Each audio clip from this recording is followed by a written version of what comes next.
안녕하십니까. 여의도 24시입니다. 이전 영상에 이어서 다시 또 김용만 백범 김구의 증손자에 대해서 얘기를 해보겠습니다.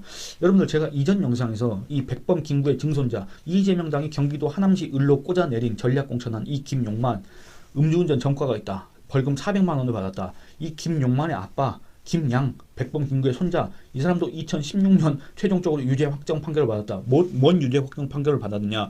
해군 작전헬기 도입 과정에서 외국 업체로부터 돈을 받고, 그러니까 그 수익을 받는다는 그 고문 계약을 체결하고, 그 해당 회사의 헬기가 최종적으로 선정되도록 국방부, 방사청, 군 관계자들한테 영향력을 행사를 했다. 그래서 최종적으로 그걸 선정되게 하고 거기로부터 14억 원, 약 14억 원 가량을 받아 먹었다. 거액을 챙겼다. 그래서 징역 4년, 그 다음에 추징금 14만 8,268만 원을 선고받았다. 이게 확정됐다. 이게 바로 김양과 김용만의 집안 내력이다. 여기까지 말씀드렸지 않습니까? 그러면 계속 이어서 말씀드리겠습니다. 세 번째, 이 김용만이 중학교, 이 1986년생입니다. 그러니까 우리 나이로 하면 지금 39살, 그리고 만으로 하면 한 38살 내지는 37살 이렇게 됐을 겁니다. 이 김용만이 중학교 1학년 때부터 미국에 건너가서 공부를 했다고 합니다. 그리고 나서 이제 조지 워싱턴대에서 정치학을 전공하고 국내로 돌아와서 공군 장교로 복무를 했다고 합니다. 아까 그 음주운전 400만 원, 벌금 400만 원 받은 그 음주운전 저지른 그 시절이 군복무 시절이었는데, 군대 갔으면 나라를 생각하면서 군복무나 열심히 할 것이지 어디서 술을 마시고 다녀서 또 차까지 운전을 하고 다녀? 여러분들, 이거 이준석의 기준에 따르면 어떻습니까? 그거 완전 살인행위 아닙니까? 이거 이준석이 외친 거 아닙니까? 백범 김구의 증손자라는 애가 어떻게 저런 짓을 하고 다닐 수가 있었는지 참 어처구니가 없습니다만, 어쨌든 이 김용만이가 군 제대를 하고 나서 취업을 했을 거 아니겠습니까? 아, 근데 이 사람, 김용만의 아빠 재산 내역을 보면 굳이 취업을 안 해도 될 것 같은데, 어쨌든 취업을 해야 될 거 아니겠습니까? 근데 취업을 했는데 어디로 했느냐? 이 사람을 소개하는 기사에 보면은 이 사람이 LIG 넥스원이라고 그런 업체에 취업을 했습니다. 6년 동안 일했다고 합니다. 여러분들, LIG 넥스원 들어보셨습니까? 여기는 국내 주요 방산업체입니다. 뭐 유도 무기 만들고 뭐 이런 곳입니다. 이름만 들어도 해당 업계에서는 다들 알고 있는, 저 같은 경우에도 뭐 거의 문외한이지만 그 이름은 들어서 알고 있는, 대략 뭐 하는 회사인지는 알고 있는 그런 회사지 않습니까? 방산업체. 근데 여러분들, 갑자기 그런 생각이 든다 그겁니다. 아까 제가 이 김용만의 부친 김양에 대해서 잠깐 언급을 했지 않습니까? 이전 영상에서는 꽤 자세하게 얘기를 했습니다만, 이 김양이 외국의 무기업체, 무기업체 이름이 뭐였더라? 아구스타 웨스트랜드로부터 그 해당 업체의 헬기를 우리 해군이 최종적으로 작전 헬기로 선정하게 로비를 하는 그 과정, 거기에서 고문 계약을 체결했습니다. 그래서 원래는 65억 원을 받기로 했습니다. 근데 14억 원을 받았습니다. 이게 나중에 드러나가지고 그 판결에서 뭐라 그랬냐? AW사, 아구스트 웨스트랜드가 원하는 방향으로 결정되도록 했다. 김양이 국방부, 해군, 방사청, 의사결정자들에 대해서 영향력을 행사했다. 왜? 자기 돈 받아먹으려고. 그거 했지 않습니까? 그러면 여러분들, 그건 그건데 한편으로 생각하면 김양은 노무현 때 상하이 총영사, 그 다음에 이명박 때 보훈처장 하기 전에 이미 외국 업체에서 무기 로비스트로 있었습니다. 그리고 실제 그 실력이 녹슬지 않아가지고 2016년도에 이거 최종적으로 유죄 확정 판결을 받았지 않습니까? 이 정도로 실력이 있다는 거 뭡니까? 로비스트가 인맥이 탄탄하다는 겁니다. 인맥이 어디에 있겠습니까? 아까 앞서서 나온 것처럼 뭐 국방부, 뭐 각 군, 방위사업청, 이겁니다. 방위사업청은 뭐 하는 곳입니까? 이 방산업체들에서 이렇게 몸 발주를 하고 그들로부터 이렇게 뭐 무기를 도입하고 이런 것이 바로 방위사업청 아닙니까? 그러면 이 김용만의 아빠인 김양이 이렇게 발이 넓고 이렇게 뭐라 그럴까, 방위 산업 쪽에서는 상당히 그 인맥이 탄탄한 네트워크가 잘 갖춰져 있는, 그리고 여기에 대해서 심지어 의사 결정자들에 대해서 영향력까지 행사해서 헬기 선정을 갖다가 이렇게 그 결과를 자기가 원하는 방향으로 만들어버리는 그런 능력을 가진 김양, 그의 아들 김용만은 방산업체에서 일했다. 이건 뭘 얘기하는지 전 잘 모르겠습니다. 여러분들 한번 생각해 보시기 바랍니다. 여러분들, 제가 분명 말씀드렸지 않습니까? 김용만은 조지 워싱턴대에서 정치학을 전공했다고 합니다. 그런데 갑자기 이 사람이 왜 그 전공과는 사실상 무관하다고 할 수도 있는 방산업체에서 일을 했을까? 왜 들어갔을까? 왜 거기로 갔을까? 근데 공교롭게도 김양은 무기 로비스트였고 실제로 또 우리 군에다가 그런 영향력을 행사해서 그거 이게 드러나가지고 징역 4년을 받았습니다. 왜 김용만은 LIG 넥스원이라는 방산업체에 들어가서 일을 했을까? 안 그렇습니까?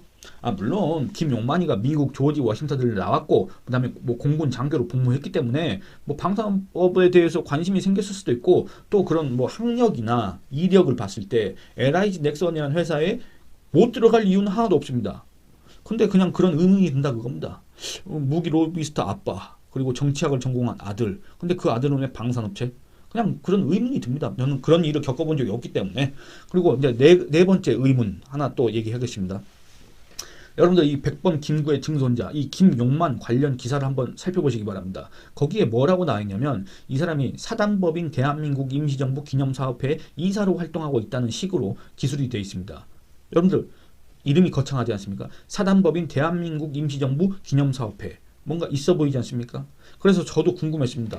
이 사람이 1986년생이고 우리 나이로는 39살, 그 다음에 만으로 하면 37, 8밖에 안 되는데 어느 단체에 이사를 하고 있다는 거? 물론 이것도 역시 백범 김구의 증손자라는 그거 말고는 도저히 그 이유를 찾을 수 없겠지만 어쨌든 그 어린 나이에 어떤 단체에 이사로 참여하고 있다?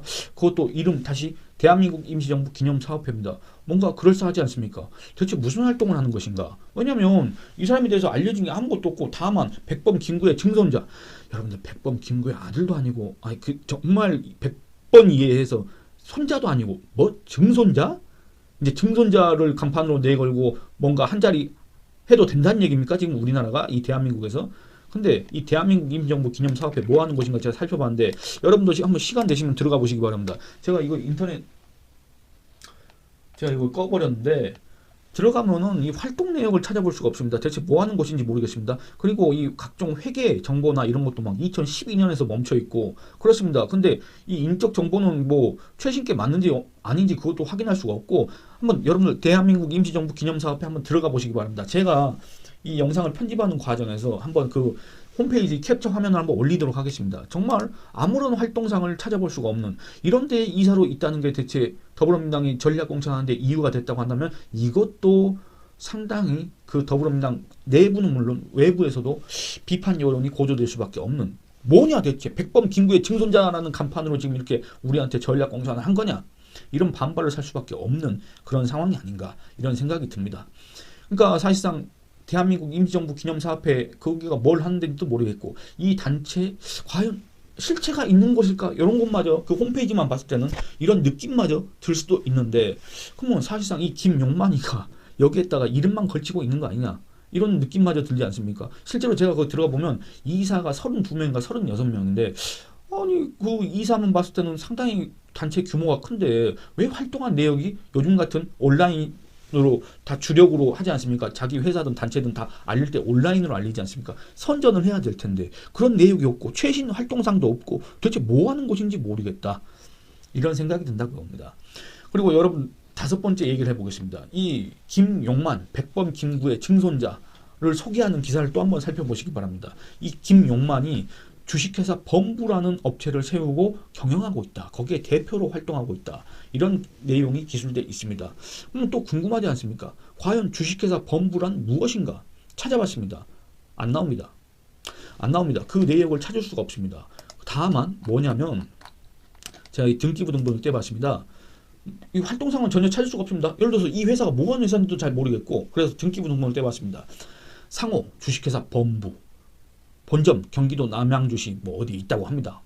호평동 그리고 발행 주식의 총수 5만 주, 보통 주식 5만 주, 자본금 500만 원, 목적 상품 중개업, 생활용 섬유유품, 의복, 액세서리, 모피 제품 도매업, 상품 종합 도매업, 가방, 시계, 안경 및 그러니까 하여튼 뭐 다 팔고 뭐 광고, 대행업, 경영 컨설팅, 전문 디자인업, 사진 촬영 및 처리업, 자영 예술가 뭐 별거 다 합니다.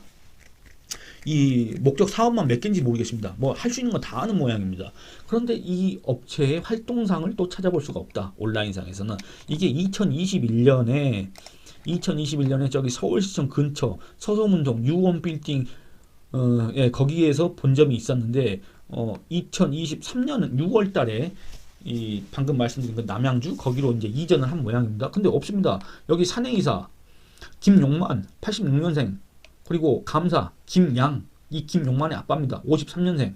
그런데 대체 이 회사는 뭐 하는 회사일까? 여러분들 요새 그 인터넷에 들어가 보시면 정말 조그마한 영세 업체라도 이 사람을 채용한다. 그럴 때는 인터넷 온라인상에 흔적이 남습니다. 이 주식회사 본부는 대체 뭘 하는 곳인지 모르겠습니다. 그래서 조금 더 찾아봤습니다. 그래서 제가 이 핸드폰으로 사진을 찍어놨는데 이 사진을 찍어보면은 과연 이 백범 김구의 증손자라는 거 말고 이 김용만이 더불어민주당이 인재 영입이랍시고 그렇게 데리고 오고 그 다음에 전략공천을 할 만한 그럴 만한 사람인가? 거기에 대해서는 또 의문이 제기될 수도 있을 것 같다. 이런 생각이 듭니다. 여러분들 이거 보이실지 모르겠지만 이 제가 이 김용만이 운영하는 주식회사 본부와 관련해서 찾은 흔적은 이게 유일합니다. 사실상 이게 유일한데 뭐냐면 유튜브 채널이 있었습니다. 유튜브 채널이 있는데 이름이 주식회사 본부입니다. 근데 중요한 거는 구독자가 한 명입니다. 2010년에 가입했다고 하는데 구독자가 한 명밖에 없습니다. 그리고 영상도 하나밖에 없습니다. 25초짜리, 24초짜리. 이게 바로 그겁니다. 여러분들 보이실지 모르겠습니다. 이게 바로 백범 김구의 증손자 이재명 당이 인재 영입이랍시고 데리고 온 김용만, 그 하남시 을 지역의 전략공천을 한 김용만이 운영한다는 주식회사 본부의 유튜브 채널 조회수 56회, 그것도 2년 전에 올린 영상입니다. 24초짜리. 구독자는 1명. 근데 이게 뭐냐면 이 컵을 파는 겁니다. 머그컵. 이 머그컵은 또 뭐냐? 여기에다 뜨거운 물 부으면 이제 그림이 바뀌면서 독도가 나온다. 이제 그겁니다. 이거 하나밖에 못 찾았습니다. 주식회사 본부에 대해서 소개하는 그 소개글을 제가 읽어보겠습니다. 본부는 보통 일반적인 사람을 뜻하는 말로서 평범하고 일반적이지만 기본을 갖춘 주식회사 본부가 되고자 합니다. 뭔 말인지 모르겠습니다. 이것도 사회적 가치를 실천하는 애국 기업 및 애국 아티스트들과의 협업 프로젝트를 통해 평범한 일상에서 대한민국을 자랑하겠습니다. 본부가 추진하는 모든 사업의 수익 일부는 사회로 환원됩니다. 아니 그러니까 뭐 활동상이 있어야지 뭘 했나 이렇게 확인을 할 수가 있는데 그런 걸 찾아볼 수가 없다 그겁니다. 대체 본부는 뭘 하는 곳인가? 추가 취재가 필요할 것 같습니다. 저는 뭐 꼭 그렇진 않겠지만 이걸 보면서 이준석이가 떠올랐습니다. 이준석의 뭐 클라세 스튜디오 있지 않습니까? 거의 사실상 페이퍼 컴퍼니에 불과했다는 혹평을 받았던 그 클라세 스튜디오, 거기가 갑자기 불현듯 떠올랐다 그겁니다. 저 뭐 김용만에 대해서 사감이 없습니다만 아니 어쨌든 이 주식회사 본부의 대표라고 이렇게 소개가 되고 있는데 그러면 이 사람이 기업인 내지는 청년 사업가로서 그동안에 어떤 실적이 있었는가, 우리 국민한테 내놓을 만한 그런 업적은 무엇인가, 이런 거는 우리가 충분히 알아도 될 자격이 있지 않습니까? 근데 왜 그런 걸 얘기를 안 할까? 저는 그게 너무 이상한 겁니다. 아니 어떤 업체를 운영을 했으면 그 업체의 실적이 이 사람의 대표적인 업적이 될 텐데, 그래서 그걸 내세워야 우리 국민들한테 이렇게 인정을 받을 텐데 왜 그걸 안 내세울까? 이런 생각이 들었다고 합니다. 여러분들은 그 이유가 뭐라고 생각하십니까? 여러분들 판단에 맡기겠습니다. 그러니까 결국엔 여러분들 뭐 이거 김용만이라는 사람에 대해서 이렇게 자세하게 알 필요가 있을까 이런 생각도 들지만은 한편으로는 그렇습니다. 저 계속 누차 이제 얘기하지만 저는 백범 김구의 독립운동에 대해서 폄훼하거나 그걸 부정한 적이 없습니다. 다만 그 김구의 손자도 아니고 김양은 왜 보훈처장을 했습니까? 백범 김구의 손자라는 이유로 사실상 했다고밖에 볼 수가 없지 않습니까? 에? 그렇지 않습니까? 이미 손자 때 보훈처장까지 지냈지 않습니까? 근데 그의 아들 백범 김구의 증손자 그 김용만이 백범 김구의 증손자라는 걸 내걸고 벌써부터 저 나이부터 정치권 언저리를 지금 떠돌고 있다? 아니면 약간 더 의심을 해보자면 주식회사 본부니 무슨 대한민국 임시정부 기념사업회니 이런 거는 정말 그렇게 순수한 마음으로 했을까? 정말 사업을 하고자 했던 것일까? 이런 거에 대해서도 아마 의문을 품으시는 분들이 좀 있을 것 같기도 한데, 만약에 이 사람이 조금 더 세간의 관심을 받는다고 한다면 조금 더 취재를 해봐야 될 필요가 있다, 이런 생각이 듭니다. 과연 이 사람은 백범 김구의 증손이라는 걸 떼버리면 그걸 떼야 됩니다. 아니 뭐 김용만이 김구입니까? 그건 아니지 않습니까? 떼야 됩니다. 그리고 이 사람의 부친 그 이력을 봤을 때도 이제 이 사람이 자기의 집안을 이렇게 내걸고 우리 국민한테 뭔가 이 지지를 호소한다, 이거 별로 설득력이 없습니다. 그렇지 않습니까? 그런 걸 생각해 봤을 때 과연 김용만이라는 사람은 이 동일 연령대 또는 비슷한 연령대의 청년들보다 우수한 점이 무엇인가, 무엇이길래 이렇게 전략공천까지 한 것인가, 요거에 대해서 검증을, 왜냐 더불어민주당에서 검증을 제대로 하지 않은 것 같으니까 검증을 해볼 필요가 있다. 언제 이 김용만이 정치적으로 좀 더 비중이 커졌을 때, 관심이 몰릴 때, 그럴 때 한번 시도를 해보겠다, 이런 말씀을 드리겠습니다. 이 영상은 이만 줄이겠습니다. 감사합니다.